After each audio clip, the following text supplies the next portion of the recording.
ते तुम्ही जरा सांगा. पण एक म्हणजे मला इथे जे वाटलं ते लिव्हर फार आहे सांगा. तर लिव्हर कसं नीट करायचं, ते लिव्हरसाठी काय करायला पाहिजे ते थोडक्यात मी सांगते. कळत लोकांना म्हणजे राईट नाभी चक्रावर जर पकड आली तर लिव्हर बहुतेक राईटला म्हणजे इथे लिव्हर असतं आपल्या बरगडांच्या खाली हे लिव्हर असतं. आणि लिव्हरचं महत्व सगळ्यात मुख्य हे आहे की जे काही विषाक्त आपल्यामध्ये जातं त्या सगळ्यांचं चयन करून ते लिव्हर रक्तामध्ये होतं. आणि ते जर चयन झालं नाही तर ते लिव्हरमध्ये एकत्र होऊन अति भयंकर गरमी त्याच्यात एकत्र होते.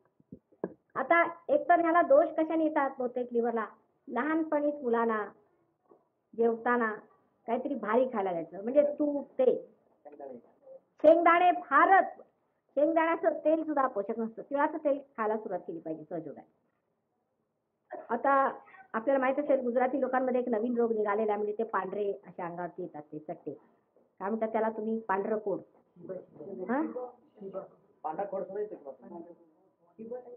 हो, ते सगळं लिव्हरमुळे होतं.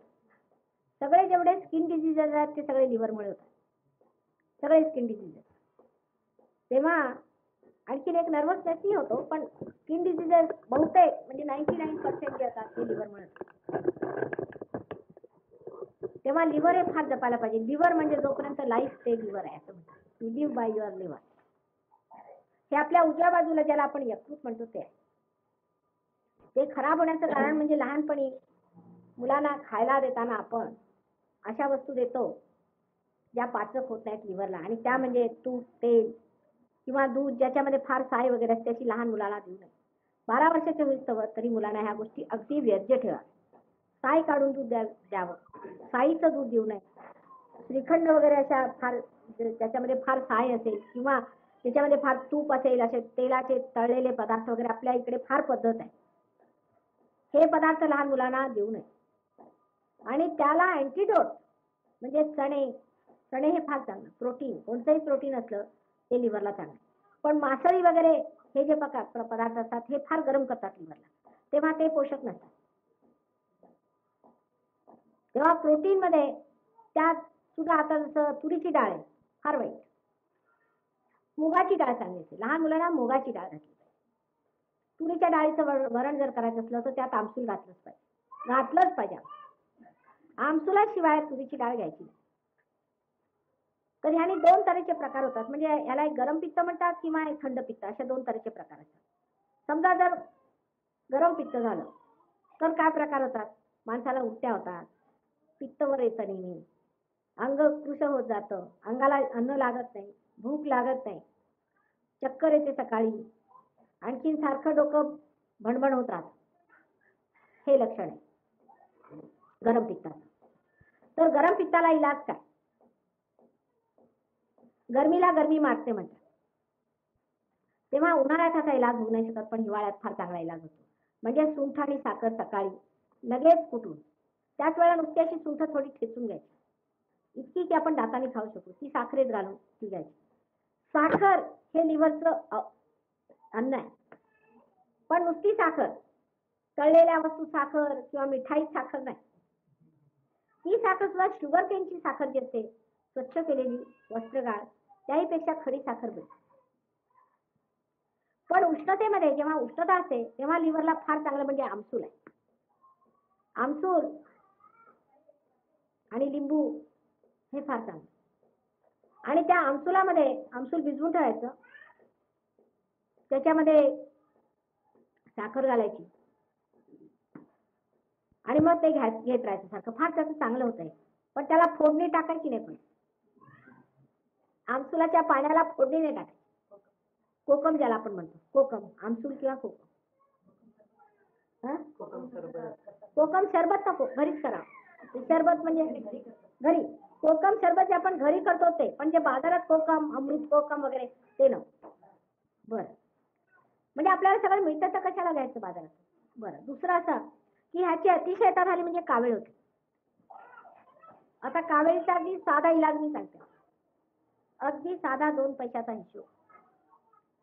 मुळ्याची पानं घ्यायची, मुळा आपला साधा खातो तो, जे बहुतेक आपण माणसं खातच नाहीत म्हणा, खाल्ला पाहिजे. जे चांगलं ते जनावराला घालतो. मुळा अगदी सर्रास खाल्ला पाहिजे. जर गॅस होत असला तर नाही. ज्या माणसाला गॅस होत नाही त्याने खूप मुळा खाल्ला पाहिजे. एकाला एक तोड असते. ज्याला गॅस होतो त्याला पित्त होणार नाही, ज्याला पित्त होईल त्याला गॅस होईल, म्हणजे बॅलन्सिंग आहे. तर त्यांनी मुळा खायचा. पण मुळ्याची जी पानं असतात अगदी कोवळी पानं ती उकळून घ्यायची. उकळून घ्यायची. त्याचं जे पाणी आहे त्याच्यामध्ये खडी साखर घालायची आणि कोणतंही दुसरं पाणी प्यायचं नाही, तेच प्यायचं. त्याचं सूप करून घ्यायचं, तेच प्यायचं, दुसरं काही नाही. त्याच्यात फक्त खडी साखर, मीठ नको. ते पाणी घ्यायचं. 2 पैशाचं औषध आहे. 3 दिवस घ्या.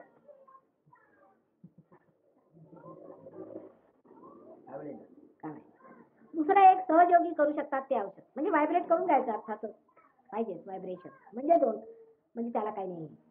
ते व्हायब्रेशनला पैसे काही लागत नाही, ते फुकटच. बरं, कावेळीला दुसरा इलाज करून बघावा सहयोगानं, जर त्यांच्यात पात्रता आली तर होऊ शकतो. सोपा आहे तो सुद्धा फार.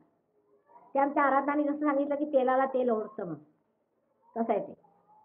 जेव्हा कावीळ झाली म्हणजे एमर्जन्सी येते, तर आपलं सरसोचं तेल असतं, त्याला आपण म्हणतो कसलं, राईचं तेल, पिवळं तेल असतं, ते तेल एका वाटीत घ्यायचं, मोहरीचं तेल, आणि बोट घालून, ही 2 बोटं त्याच्यात घालून असं ते फिरवायचं सहयोगाने. एक मोठ्या काशाच्या वाटीत घ्यायचं ते, जवळजवळ तरी एवढ्या वाटीत असलं तर बरं, म्हणजे बोट फिरलं पाहिजे चांगलं.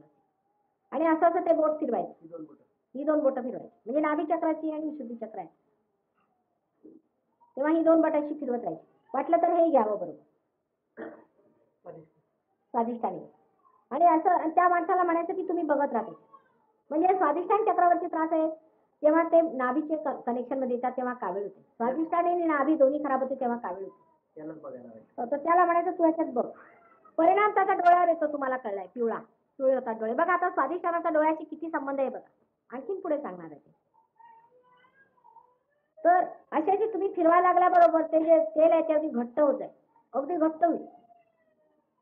आणि त्या माणसाच्या डोळ्यातला तुम्ही त्याच्या डोळ्याकडे बघायचं नाही, त्याला म्हणायचं तिथे बघत राहतात. आणि त्याला असा झाग असतो त्या तेलाला, तर ते जरा डोळ्याला झोमतं थोडं थोडं, त्याला बघत का म्हणायचं. तसाच प्रकार आहे, तोच प्रकार आहे. तेव्हा असं असं हलवत जायचं बोट, त्याची पिटल्यासारखं होतं, मग ते फेकून टाकायचं तिथे. परत दुसऱ्या दिवशी करा, 3 दिवसात ते निघून जाणार कावीळ, डोळे एकदम साफ होतात. अशा रीतीने डबल प्रोग्राम सुद्धा करता येतो कावीळ. आता डायबिटीस हे सांगते, डायबिटीस फार कॉमन रोग आजकाल वाढणारच आहे, सगळीकडे होतो, त्याला असंतुलनाने येतो. जी माणसं फार विचार करतात, प्लॅनिंग करतात त्यांना डायबिटीस होतो. तर डायबिटीस हा पॅन्क्रियाजमुळे होतो, म्हणजे आपण फार उजवीकडची बाजू वापरल्यामुळे होतो. तर पोटोकडे डावा हात आणि पॅन्क्रियाज इथे असतात, म्हणजे डाव्या बरगडीच्या खाली तिथे हात ठेवायचा. आपल्याला हातालाच लागेल मुळे धगधग धगधग ओढू लागेल. आणि डावा हात फोटोकडे. जर तुम्ही स्वतः दुसऱ्याचं ट्रीटमेंट करत असला तर डावा हात फोटोकडे, उजवा हात तिथे डाव्या बरगडी. आता हे स्वादिष्टान चक्राचंच काम आहे, पॅन्क्रियाजला सप्लाय करायचं. तर डोळ्यावर परिणाम येतो नेहमी डायबिटीसचा, डोळे अधूर. डोळ्याशी संबंध किती आहे हे लक्षात आणलं पाहिजे स्वादिष्टान चक्र. तेव्हा डावीकडनं उचलायची कुंडलिनी आणि उजवीकडे घालायची. डावीकडनं उजवीकडे घातली, डावीकडनं उजवीकडे. म्हणजे होतं काय की आपल्यामध्ये जे आपण कार्य केल्यामुळे जो इगो आपल्यामध्ये डेव्हलप होतो तो कमी होतो. मनुष्याला अहंकार असला, फार मोठ्या पोझिशनची माणसं असली किंवा त्याच्याजवळ काय असलं, सूक्ष्मात अहंकार असणार किंवा सहयोगाला अहंकार फार होतो, आम्ही केवढे शक्तिशाली वगैरे वगैरे असाही होतो. त्यांनी डावीकडनं उजवीकडे घालायचं. डावीकडनं उजवीकडे घातलं की बरोबर मधोमध अशी आली की मग कुंडलिनी उचलून वर, व्हायब्रेशन लगेच सुरू होतं. डावी बाजू ही प्रेमाची बाजू आहे आणि आपण फार कार्यरत झालो म्हणजे प्रेमाकडे आपलं लक्ष नसतं, म्हणून आपली प्रेमाची बाजू उचलायची आणि उजवीकडे घालायची.